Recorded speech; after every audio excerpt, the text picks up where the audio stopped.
the United Nations emergency force that had separated the Egyptian army from the Israeli army since 1956. They were withdrawn, and Israel was left exposed.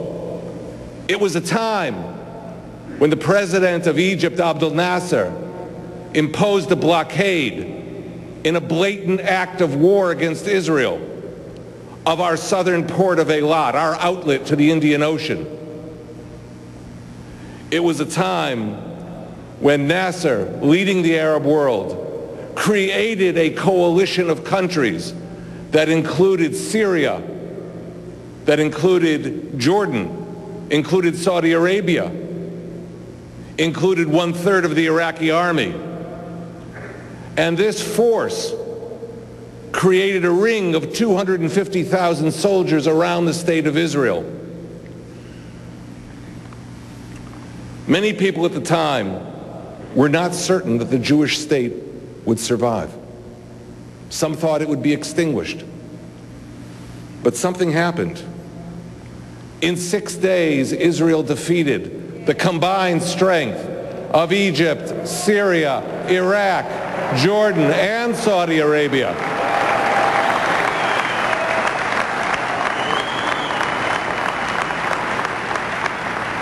In one of the most daring air campaigns in the history of air warfare, Israel eliminated the Egyptian Air Force in the morning of June 5th, 1967. The threat to Israel from the Sinai Peninsula was removed. The threat to Israel in the north, in the Golan Heights, was also eradicated. And no, it wasn't in this historical sequence. Most importantly, the guns that had been aimed at the city of Jerusalem, which fired on the morning of June 5th, 6,000 artillery shells, damaging 900 buildings in the western sector of Jerusalem. That threat was eliminated, and Jerusalem was reunited.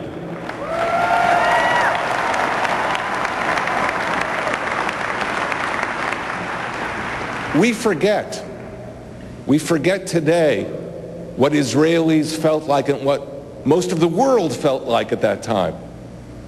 We forget that for the previous 19 years, from 1948 till 1967, Jerusalem had been divided. The Jews had been forcibly removed from the sector that came under the control of the Hashemite kingdom of Jordan. It was ethnically cleansed. We forget that there were 55 ancient synagogues in the old city of Jerusalem that were either destroyed or desecrated.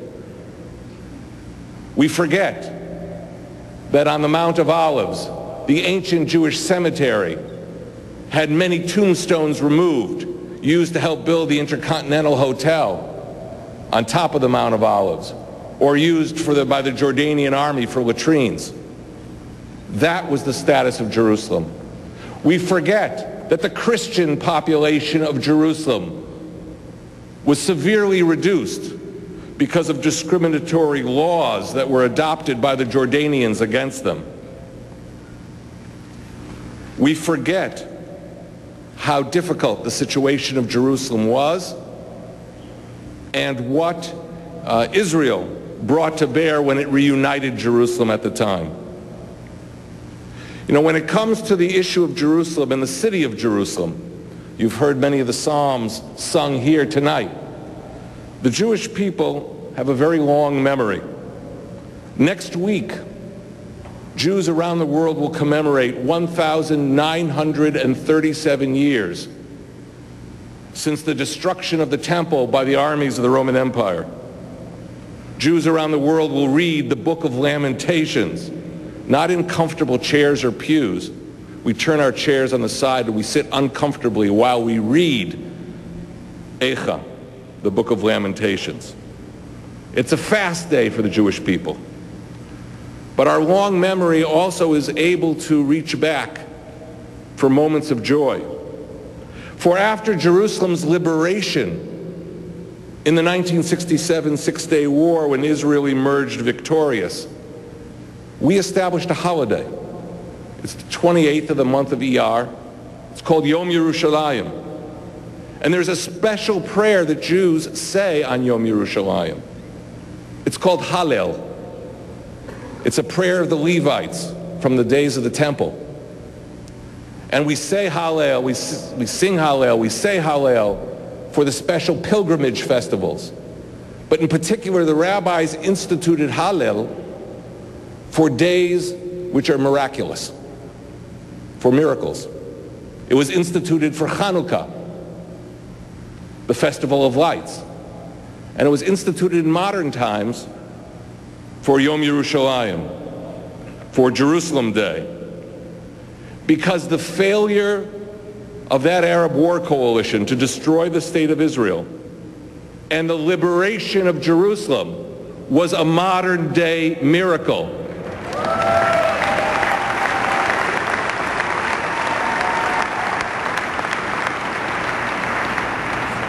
There was another aspect of that miracle too, because Israel's new rights, when it moved into Jerusalem, were implicitly recognized by many in the world community, at least initially in 1967.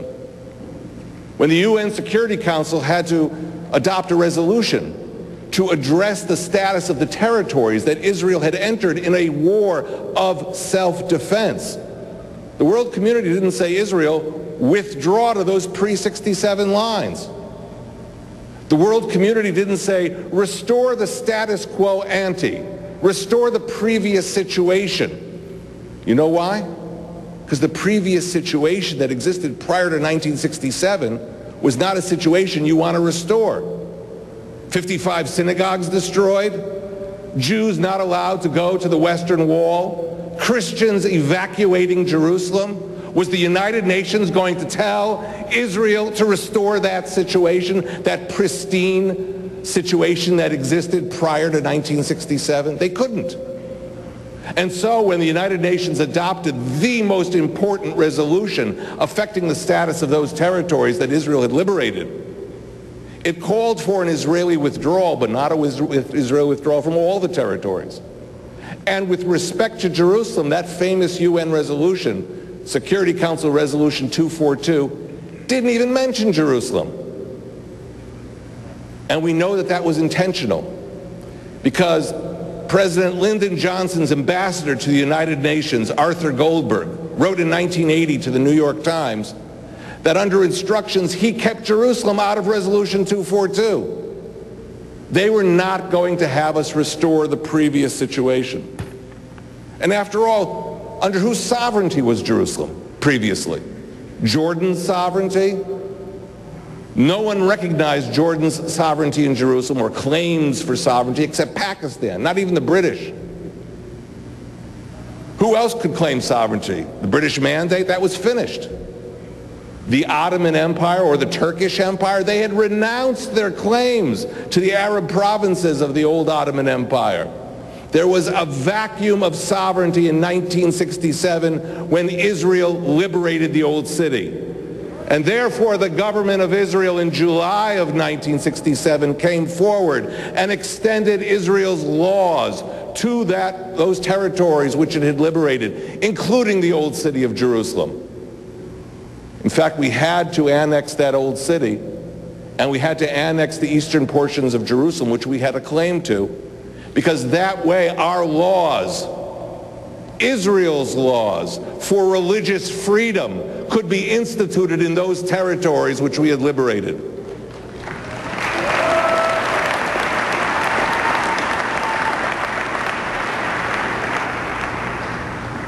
And if you look at the population of Jerusalem, of United Jerusalem, the Jews had a majority. And that majority was not a recent phenomenon. And perhaps President Carter would be interested in this little piece of history. Because the Jews did not establish a majority in Jerusalem just in 1967. Not in 1948 when Israel was first established. The Jewish majority in Jerusalem goes back to the 19th century. In fact, the British Consul General in 1864 said there was a Jewish majority in 1863. Prior to the arrival of the British Empire, prior even to the rise of modern Zionism, because the Jews in the 19th century streamed back to their ancient